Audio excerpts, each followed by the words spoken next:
Passons maintenant à une déclaration remarquable sur la Syrie de Tom Barak, ambassadeur américain en Turquie et envoyé spécial pour la Syrie. Il a déclaré qu'Israël préférerait voir la Syrie divisée. Ce qu'ils ont déjà fait le prouve.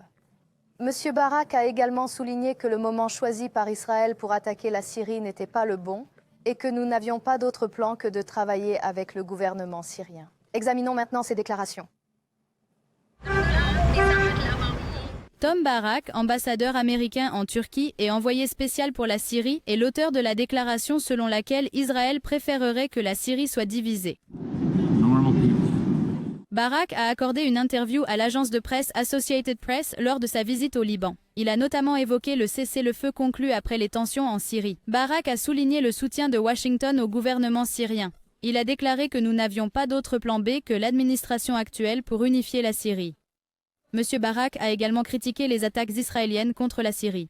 Il a déclaré que le moment choisi pour cette intervention n'était pas le bon et qu'elle compliquait les efforts de stabilisation de la région. Il a ajouté qu'Israël préférerait une Syrie divisée.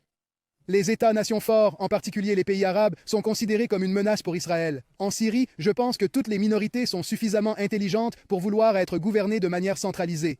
Israël préférerait une Syrie fragmentée et divisée plutôt que forte et centralisée.